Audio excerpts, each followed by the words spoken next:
आज की इस प्रेस वार्ता में हमारे बीच में उपस्थित पार्टी के प्रदेश के उपाध्यक्ष, भारत सरकार के पूर्व मंत्री माननीय CR चौधरी साहब, पार्टी के प्रदेश के मंत्री विजेंद्र पुनिया जी, प्रियंका बालान जी, पार्टी के हमारे यशस्वी जिलाध्यक्ष माननीय शरणपाल जी, शिव स्वामी जी, जोगेंद्र जी, अनिल जी, चौधरी जी, पत्रकार मित्रों, विधानसभा चुनाव में पदमपुर में आना हुआ और आज कई लोगों ने भारतीय जनता पार्टी की सदस्यता भी ग्रहण की।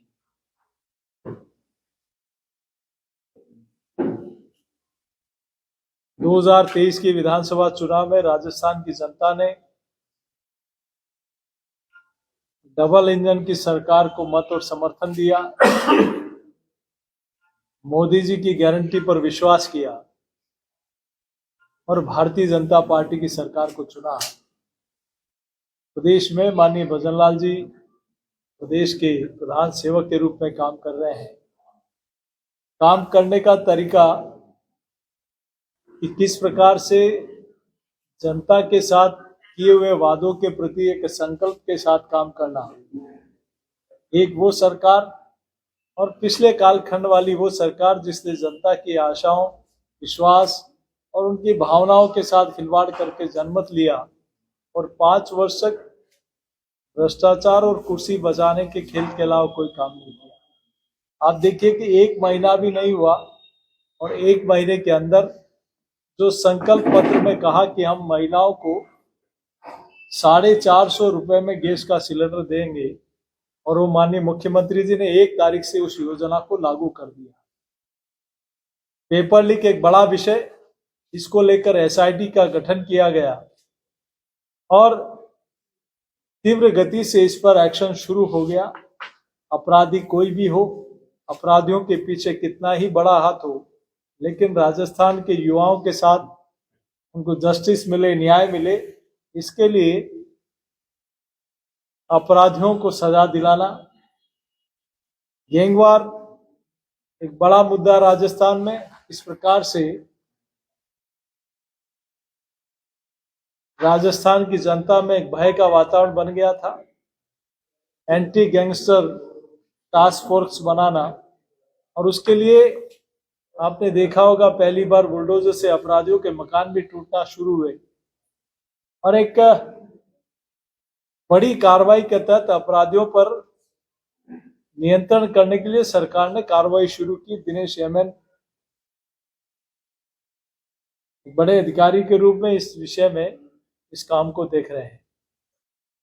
ERCP जैसा बड़ा विषय, कई वर्षों से कांग्रेस की सरकार ने नारे वादे दिए, लोगों को गुमराह किया, लेकिन भाजपा की सरकार बनते ही राजस्थान और मध्य प्रदेश दोनों राज्यों के साथ बातचीत होकर उस मामले पर सहमति बनना, ये राजस्थान के लिए एक बड़ा विषय है।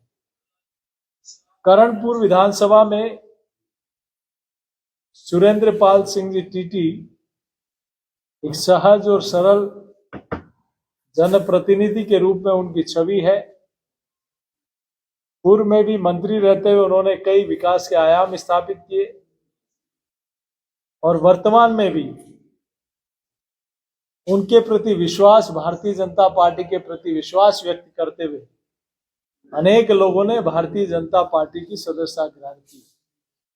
और मैं समझता हूं कि पिछले कांग्रेस के कालखंड में जो रूबी टैक्स लगता था, जिस प्रकार से थाने और सरकारी दफ्तरों में हो, चाहे युवाओं का भविष्य खराब करने में हो, जिस प्रकार से उनकी भूमिका थी, लोगों में स्पष्ट रूप से दिख रहा है कि यहां जनता ने तय कर लिया कि करणपुर में कमल खिलाना है।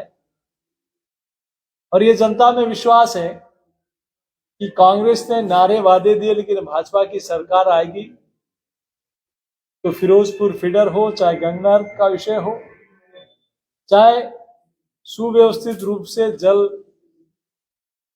वितरण हो, या इस क्षेत्र का विकास हो, इस सारे विषयों पर अगर कोई समाधान है और स्थायी समाधान है तो सिर्फ और सिर्फ भारतीय जनता पार्टी है।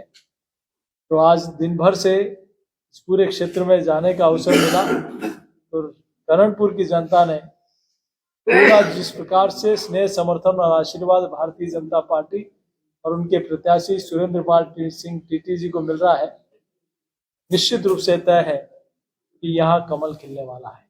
में आता है और अब जब पर्ची आएगी तो मंत्रियों के प्रोफाइल का नाम सामने आएगा कि उन्हें किस तरह का मंत्री कार्यभार उसको पता है, क्या कहना चाहिए? उनको अपने परिवार और अपने पार्टी की तरफ देखना चाहिए। भारतीय जनता पार्टी उस तरफ नहीं है कि दिल्ली हम चलाते हैं, हाईकमान को हम चलाते हैं और सारी व्यवस्था हम करते हैं। यहाँ शीर्ष नेतृत्व है, उनके मार्गदर्शन में सच्चाई है कि माननीय मुख्यमंत्री जी को एक क्षेत्राधिकार है, लेकिन मार्गदर्शन लेकर सारा काम किया जाता है।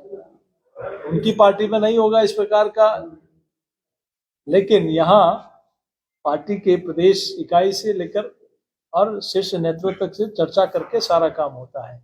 लेकिन डोटासरा जी, मैं आपको इतना निवेदन करना चाहता हूं कि आपकी पार्टी को अपने गिरेबान में देखना चाहिए, न कि भारतीय जनता पार्टी। भारतीय जनता पार्टी एक अनुशासित पार्टी है, जहां अपना एक कैडर है, जहां अपनी एक व्यवस्था है और एक आंतरिक लोकतंत्र है। कांग्रेस पार्टी को अपना परिवार को देखने की आवश्यकता है। एक सर, संशोधित हिट एंड रन के इस मामले में भी न केवल गंगानगर बल्कि राजस्थान के पूरे देश में ही ट्रक ड्राइवर्स हैं जो हड़ताल पर हैं। आज तो गंगानगर में रोडवेज बसों का संचालन भी बंद रहा। बस स्टैंड पर हजारों सैकड़ों की संख्या में यात्री परेशान होते थे। कोई कार्रवाई होती हुई दिखाई नहीं दी। देखिए, विषय ध्यान में आया, इसकी बातचीत करेंगे। भारत सरकार की योजना थी जल जीवन मिशन योजना, उसमें सर इस इलाके में भारी भ्रष्टाचार हुआ है। जैसे कि सरकार की योजना थी कि नल का जो स्टैंड है वो बिल्कुल निःशुल्क मिलेगा, लेकिन गाँव में से वस्तु अपने जो पीएचडी विभाग के जो ठेकेदार हैं उनके द्वारा 900 हजार रुपए लिए जा रहे हैं। किसकी सरकार थी उस समय? अब सर सरकार यहाँ तो कांग्रेस की सरकार थी सर, लेकिन ऊपर केंद्र सरकार की योजना थी सर। बजट योजना थी, लेकिन वहाँ एग्जीक्यूट कौन कर रहा था, क्रियान्वयन कौन कर रहा था? राज्य सरकार कर रही थी। और मैं पूछा हूँ किसकी सरकार थी? कांग्रेस सरकार थी सर। उस समय जो भ्रष्टाचार हुआ, तो जो भ्रष्टाचारी है उनके खिलाफ आप लोगों को ध्यान होगा तो कई एजेंसियों ने सोने के बिस्किट और करोड़ों रुपए उन अधिकारियों और कई उससे जुड़े हुए लोगों के पास मिले हैं। तो ये भ्रष्टाचार का नमूना कांग्रेस के समय सामने आया है। भारतीय जनता पार्टी की सरकार ने स्पष्ट किया है कि भय मुक्त, भ्रष्टाचार मुक्त शासन होगा और गतिशील प्रगतिशील राजस्थान बने, स्वच्छ स्वस्थ और सशक्त राजस्थान बने, इस दिशा में प्रदेश की सरकार ने अपना काम शुरू किया है। सर ऐसी वाकई खबर है, भाई साहब बता रहे हैं जी, इसमें निश्चित रूप से गलत हुआ। इसीलिए आप सब लोगों को ध्यान में होगा कि ईडी ने अपनी कार्रवाई की और कई इसमें जांचें हुई है और अभी कई लोगों के ऊपर इस दिशा में जिन्होंने गलत काम किया है उस पर एक्शन होगा। सर, एक ये करणपुर सीट जीतने के लिए प्रदेश और केंद्र नेतृत्व को यहाँ क्यों आना पड़ा? ये भारतीय जनता पार्टी चुनाव छोटा हो या बड़ा हो, सभी लोग उस चुनाव को, जनता को अपना देवतुल्य मानते हुए वहां अपना समर्थन के लिए सभी लोग जाने की परंपरा है। और हम लोग तो ये देवतुल्य जनता जनार्दन के सामने भारतीय जनता पार्टी को वोट देने की अपील करने के लिए सब लोग आए हैं। जो विपक्षी खेमा है वो ये बोल रहा है कि चुनाव पूर्व आपने मंत्री बना दिया है, तो इसके लिए वो विरोध करें, तो इस पे क्या कहना चाहेंगे? वो अवसाद में है, अभी वो हार का सदमा अभी भुला नहीं पाए हैं, इसीलिए, और उनको फिर से हार का डर है। लेकिन जनता विकास के साथ जाएगी, डबल इंजन की सरकार के साथ जाएगी, ये डर उनको सता रहा है। सर, डोटासरा जी ने आज एक सभा के अंदर बयान दिया। उन्होंने कहा है कि जो राम मंदिर का मुद्दा है उसके अंदर जो पूर्व प्रधानमंत्री कांग्रेस के जो राजीव गांधी जी, और दूसरी बात उन्होंने कहा कि सुप्रीम कोर्ट है जो उनकी वजह से ये राम मंदिर का मुद्दा हल हुआ है, भाजपा इसको सियासी जो लाभ लेने का प्रयास कर रही है। अच्छा, ठीक है, हम डोटासरा जी से और कांग्रेस पार्टी से पूछना चाहते हैं, निवेदन करना चाहते हैं, कौन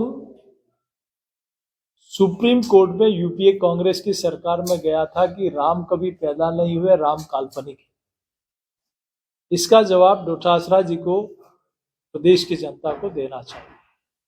कौन है जो कांग्रेस पार्टी के मंत्री रहते हुए, कई अनेक पदों पर रहते हुए, सुप्रीम कोर्ट में कैसे मामला लंबित रहता जाए, लंबित हो, अटकता रहे, लटकता रहे, इसके लिए कौन कांग्रेस का नेता सुप्रीम कोर्ट में अपनी वहां अपील करता था, जिरह करता था? ये भी डोटासरा जी को बताना चाहिए। सर अब जो है वो लगातार यहाँ पे आपने ये भेजा हुआ तो अच्छा लग रहा नहीं लग रहा आपको? तो लग रहा है, लेकिन तो बस आप सब लोगों से इस दिशा में मिलना हो गया। और और यहाँ करणपुर में भारतीय जनता पार्टी, क्योंकि हम लोग, फिर मैं कहना चाहता हूँ, कांग्रेस पार्टी चुनाव को अलग दृष्टि से देखती है, लेकिन हम लोग जनता जनार्दन को देवतुल्य मानते हैं, और यही जनता है जो किसी को सेवक के रूप में चुनकर भेजती है। और आज मैं कई क्षेत्रीय गांवों में गया, पंचायतों में गया, लोगों ने कहा कि एक तरफ वो 60 साल हैं जहां हमको कुछ नहीं मिला, दूसरी तरफ ये 10 साल हैं जहां मोदी जी ने गरीब को मकान भी दिया, शौचालय भी दिया, उज्ज्वला का कनेक्शन भी दिया, जनधन का खाता भी दिया, आयुष्मान कार्ड भी दिया, प्रधानमंत्री किसान सम्मान निधि भी दी, ऐसी अनेक योजनाएं दी जो 60 वर्षों में नहीं मिली। तो ये जनता का, गरीब का, युवा का, महिला का, सभी वर्गों का प्रेम भारतीय जनता पार्टी और प्रधानमंत्री जी के प्रति है, और यही एक बड़ा जीत का कारण बनेगा। सर आखिरी साल एक सवाल जो राहत है जनता को दे रहे हैं आप। 5 वर्षों तक कांग्रेस पार्टी ने अन्य राज्यों की तुलना में कहीं के राजस्थान को नुकसान दिया है, लेकिन देश में माननीय प्रधानमंत्री जी ने स्पष्ट रूप से कहा है कि इसका विश्लेषण करके शीघ्र ही इसका